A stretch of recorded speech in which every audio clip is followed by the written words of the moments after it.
The hospital corridors were always filled with the same sounds: the soft but steady beeping of machines, the squeak of rubber soles on polished floors, the distant hum of fluorescent lights overhead. Sometimes the air smelled faintly of disinfectant, sharp and cold, mixed with the aroma of coffee carried by tired nurses on night shifts. For most people, the hospital was a place of fear. For me, it was a place of purpose. I walked quickly through the halls, my white coat swaying with each step. A stethoscope rested around my neck, its metal edges cool against my collarbone. My pockets were heavy with pens, small notebooks, and folded patient charts. I was young, eager, and determined. People around me believed in my skills. I believed in them too. After years of sleepless nights in medical school, years of endless exams and practical rotations, I had finally arrived at this life. To me, healing was science. Healing was medicine. Healing was the art of solving problems with knowledge and precision. I carried that belief like a shield. I thought it was enough. Prescribe the right medicine, perform the right procedure, and people would get better. That was the deal. For a while, the system seemed to work. My patients improved. Charts showed progress. Numbers matched my expectations. I felt confident. I thought I understood healing. But then came the patients who changed everything. It was a gray morning when she arrived. Rain tapped gently against the high hospital windows, leaving streaks of water that blurred the view of the city outside. Her name was Mrs. Harper. She was 72, with silver hair that curled softly around her face and eyes that seemed to carry decades of quiet strength. She wore a knitted shawl, slightly frayed at the edges, smelling faintly of lavender. Her condition was not new. She had lived with a chronic heart problem for years. The doctors before me had treated her with medication. Now it was my turn. I checked her records, adjusted her prescription, and assured her that the treatment was effective. She nodded politely, but there was no spark in her eyes. Day after day, she returned. Her condition did not worsen, but it did not improve either. Her numbers were fine. Her chart showed stability. But when I looked at her, I saw someone fading. It troubled me. Everything I had learned told me she should be doing better. The treatment was correct. The dosage was correct. The protocol was correct. Yet her spirit seemed weaker with each visit. One evening, after another long day, I sat in my office staring at her file. The lamp on my desk cast a pool of yellow light across the papers. Outside, the city lights flickered in the distance. I had done everything right, but the results were wrong. I tapped my pen against the desk and wondered if medicine was failing. Or maybe I was failing. That thought lingered with me. It clung to me even as I walked the halls, even as I greeted other patients, even as I returned home to my quiet apartment at night. Sometimes I sat in the kitchen in the dark, listening to the ticking of the wall clock, replaying her face in my mind. I began to notice things I had ignored before. I noticed how some patients lit up when nurses spoke gently to them. I noticed how children calmed down when their parents held their hands. I noticed how even a simple smile could soften the hardest moments. And I wondered if healing was more than numbers and prescriptions. But the idea made me uncomfortable. It was not scientific. It was not measurable. It was not what I had been trained to believe. Still, the evidence of my own eyes was difficult to dismiss. One afternoon, I found myself standing at Mrs. Harper's bedside. The late afternoon sun filtered through the blinds, striping her bed with golden light. She looked tired, her eyes half closed. I was about to check her chart again when something stopped me. For the first time, I did not reach for the file. Instead, I pulled a chair closer and sat down. "How are you feeling?" I asked softly. She gave a small shrug. The medicine helps, she said, but it is lonely here. The word surprised me. Lonely. That was not a symptom written in any medical textbook. It was not something I could treat with a pill. I hesitated, unsure what to say. So I simply stayed. I listened as she spoke about her late husband, about her garden, about the silence of her empty house. Her voice carried the smell of soil and roses. Her words painted pictures of summer afternoons filled with laughter and tea on the porch. Her eyes grew brighter as she remembered. For the first time, I truly saw her. Not just as a patient, but as a person. Her illness was real, but so was her loneliness. Her heart needed medicine, yes, but her soul needed something else entirely. When I left her room that day, something shifted in me. I realized I had been treating bodies, not people. I realized I had been healing symptoms, not lives. And I realized that perhaps true healing was larger than medicine. From that moment, I began to change.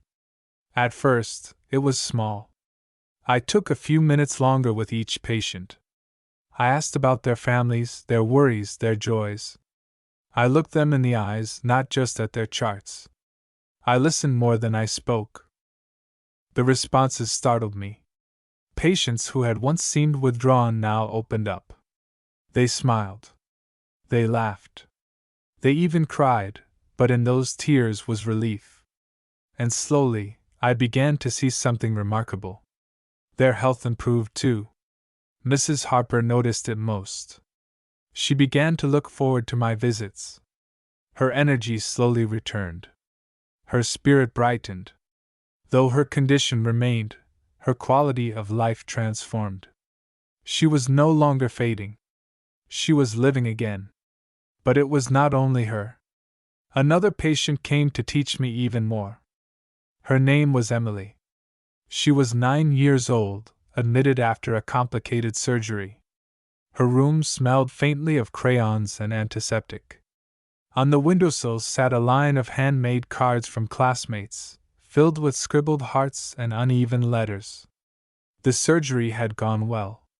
Her recovery was expected to be smooth. But Emily refused to cooperate. She would not eat. She would not move. She would not even look at the nurses. I was called in to check her condition. Medically, everything was fine. Her body was healing. But her spirit was not. She lay curled on her bed, silent, clutching a small stuffed bear. At first, I tried the usual approach. I explained the importance of eating and moving. I listed the benefits. She said nothing. Her small face remained buried in the pillow. Finally, unsure what else to do, I sat on the edge of the bed. The bear caught my eye. Its fur was worn, its button eyes slightly loose, but it had clearly been loved for years. "What's his name?" I asked quietly. Emily peeked out from behind the pillow. "Charlie," she whispered. It was the first word she had spoken since the surgery. So I continued. "Charlie must be very brave.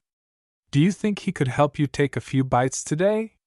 Her lips twitched, almost a smile. And slowly, day by day, with Charlie's help, Emily began to recover. She ate. She moved. She even laughed again. Her laughter was soft at first, like a bird testing its wings, but it grew stronger each day. I realized something powerful. Sometimes healing means speaking to the heart, not just the body. And for Emily, that meant talking about Charlie the bear. Then there was Mr. Lewis. A strong man in his 40s who had suffered a serious accident at work. His body was bruised, his ribs wrapped tightly in bandages, but it was his pride that hurt most. He had always been the provider for his family, the one who lifted the heavy loads, the one everyone depended on. Now he lay in bed, dependent on others, angry and ashamed. His room smelled faintly of antiseptic mixed with the metallic scent of blood that lingered from his wounds. The blinds were half closed, casting the room in half shadow. Every time I entered, Mr. Lewis turned away. He snapped at nurses, refused help, and claimed he did not care. But I saw through it. This was not anger at others. It was anger at himself. One evening, instead of rushing through the checkup, I stayed. I pulled up a chair and said nothing. The clock ticked softly on the wall. The machines hummed. For minutes, the silence stretched. Finally, Mr. Lewis sighed heavily. His voice cracked as he muttered, "I am useless now. I cannot even stand on my own." I leaned forward. "You survived an accident that could have taken your life. That is not useless. That is strength." His eyes glistened. It was the first crack in his hard shell. Over the weeks, I kept reminding him of his courage, not just his wounds. I reminded him of the family who still needed his love, not just his labor. Slowly, Mr. Lewis began to accept help. Slowly, he began to heal, not only in body, but in dignity. Each patient showed me a new piece of the truth. Mrs. Harper taught me the power of presence. Emily showed me the importance of entering a child's world. Mr. Lewis revealed the need to heal not just pain, but pride. Over the months, I was no longer the same doctor. Medicine and science still guided me, but I also learned to carry compassion, to carry patience, and to understand that healing is a partnership between the body and the soul. One night, as I walked out of the hospital under the quiet glow of the streetlights, I thought about my journey. The air smelled faintly of rain, cool and clean.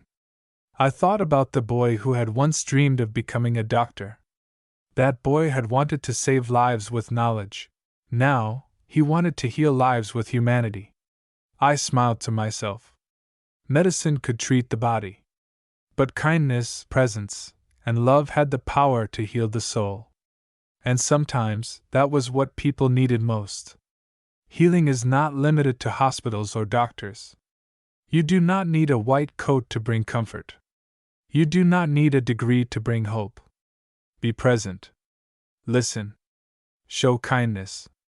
Healing is not just medicine. Healing is humanity. And you can share it every single day. Thank you for spending this time with me. If you liked the story, kindly like, subscribe, comment, and share. Keep going, be kind to yourself, and see you again on Stories by the Window.